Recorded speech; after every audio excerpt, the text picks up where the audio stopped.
आज सुबह एक घटना सामने आई है देसू पुलिस थाने के अंदर। देसू पुलिस थाना माने तो यहाँ पर एक व्यक्ति की मौत हो चुकी है।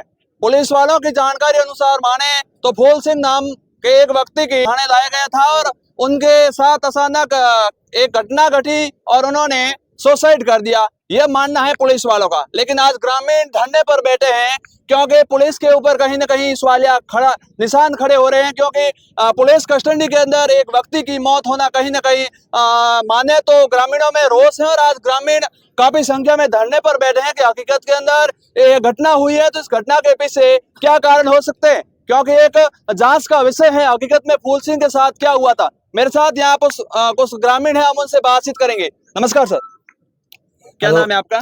मेरा नाम मास्टर खेर सिंह। क्या मामला हुआ है, क्या प्रकरण है, आज पूरे दिन धरना चल रहा है?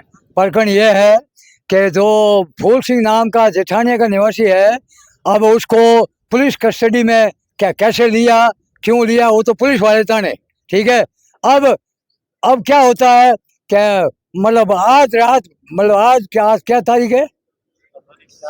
4 तारीख 3 तारीख की रात को उसके परिजन आए, उसको खाना खिलाया, ठीक है। जब तक तो वो सही था। अब रात के 2 बजे के बाद में और 4 बजे के बीच में पुलिस वालों ने क्या किया, ऐसा सुना गया है कि एक पुलिस वाला जो जाट राजपूत जाट जाति का था, उसने शराब पी के और फिर उसको मारना शुरू किया। जब शराब पी के मारते हैं तो उसको कोई पता नहीं चलता कि उसको कहाँ लगी है, ये तो है हकीकत, ठीक है। और उसके बाद में जब उस बच्चे की डेथ हो जाती है तो उन्होंने क्या किया कि वेंटिलेटर का एक बारी है 4 फुट की, वो उसकी वीडियोग्राफी हुई है, सबको मालूम है। और उसमें क्या हुआ, एक जो अंडरवियर का धागा होता है उसे फांसी दिया के वो बता दिया कि ये तो सुसाइड कर गया।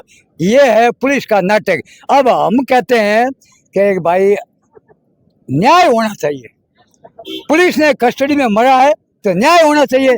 अब प्राथमिक रूप से ग्रामीणों की मांग क्या होना चाहिए? प्राथमिक रूप में यही है कि उसको उस परिवार को आर्थिक सहायता मिलनी चाहिए, नंबर 1।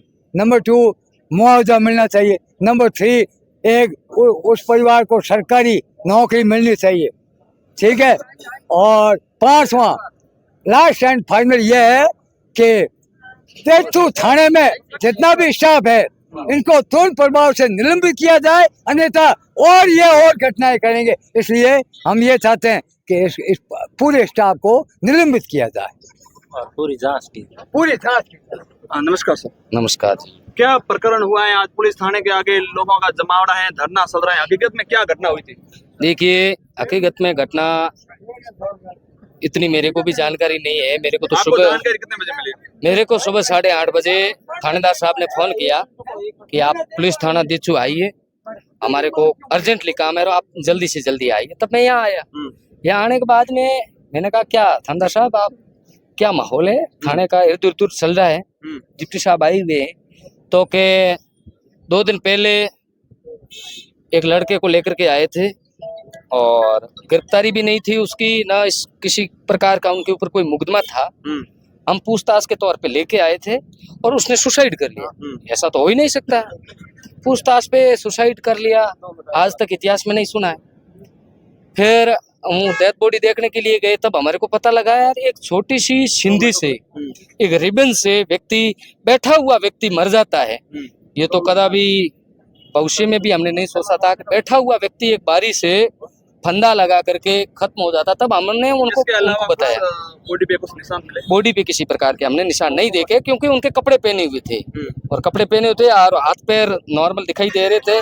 बाकी सुसाइड करने वाले के चेहरा खुद कह देता है, उनकी आंखें बारे नहीं थी, उनका चेहरा बिल्कुल चमकीला था और आंखें उनकी बंद थी। बल्कि सुसाइड करते हैं, फांसी लगाते हैं तो आंखें खुल जाती है और बाहर भी आ जाती है, उनकी आंखें बंद थी।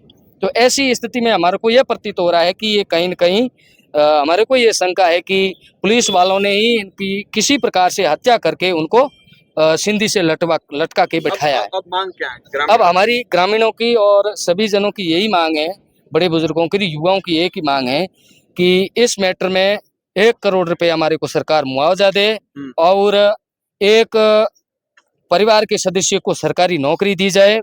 पुलिस थाने के अंदर जितने भी स्टाफ लगे हुए सब के सब बर्खास्त हो यहाँ से, और डिप्टी लोहावट जो कि वो भी यहाँ से निलंबित हो, तभी हम इस धरने को स्थगित करेंगे, अन्यथा इस धरने पर हम अभी यहीं तक डटे आपकी रहेंगे। बातचीत हुई है? बातचीत हुई है, हमारे एसपी साहब से बात हुई अभी आधा घंटा पहले हुई है। उन्होंने हमको ये हमारी जो मांगे थी वो हमने मांगे बता दी है। उन मांगों के बारे में एसपी साहब ने यही बोला है कि अब आधा घंटा रुको, हम हमारे उस अधिकारियों के साथ में बात करके हम वापिस आपको अवगत करवाएंगे। विधायक जी से बातचीत हुई क्या? विधायक जी मंत्री जी से बात नहीं हुई, हमारे लाहौर विधानसभा के विधायक है आदरणीय गजेंद्र सिंह जी, उनसे बात नहीं हुई है। बाबू सिंह जी से बात हुई है, वो भी धरने पे पहुंचने वाले हैं। उससे पहले हमारे धरने में मोती सिंह जी है और उमेश सिंह जी है, जब्बर सिंह जी है, भगवान सिंह जी है, ऐसे कई हमारे समाज के वरिष्ठ जन हैं, वो पहुंच चुके हैं और धरना लगातार जारी है और धरनार्थी धीरे धीरे संख्या में बढ़ ही रहे हैं। यदि मांगे नहीं मानी तो आगे की रणनीति क्या? मांगे अगर नहीं मानी गई तो इसी धरने को और उग्र रूप धारण करेंगे। अभी तक तो हम क्या सक्रियता निभा रहे हैं, किसी प्रकार की कोई मार्केट वालों ने अपनी स्व इच्छा से पूरा देचू मार्केट बंद कर रखा है और अभी तक हमने किसी भी प्रकार की कोई अनगढ़ हरकत नहीं की है हमारे इस किसी भी धरनार्थियों ने। अगर हमारी मांगे जल्दी नहीं मानी गई तो हम जोरदार का इस धरने को उग्र रूप धारण करेंगे। आज बता दे तो देसू में फूल सिंह प्रकरण में नया मोड़ आ चुका है। यहाँ के डेलीगेट्स ने पुलिस से बातचीत करने की कोशिश की, लेकिन अब पूर्ण रूप से माने तो कोई हल नहीं निकला है। लोगों का मानना यह है कि कहीं ना कहीं इस धरने को उग्र करना पड़ेगा, क्योंकि इनके मांगे नहीं मानी गई है और हकीकत में पूर्ण रूप से यह भी स्पष्ट नहीं हो पाया है कि हकीकत में फूल सिंह के साथ क्या हुआ था। लोग अभी भी असमंझ की स्थिति में है कि फूल सिंह ने सुसाइड किया या पुलिस की द्वारा उनकी मारपीट की वजह से फूल सिंह की मौत हो गई और फिर ये जो सुसाइड का है ये जो माहौल क्रिएट किया गया, क्योंकि इसकी जांच होनी चाहिए निष्पक्ष रूप से, क्योंकि हकीकत में ये घटना क्यों हुई। आप पल पल की जानकारी के लिए मेरे से जुड़े रहे। जय जोधाना, जय राजस्थान।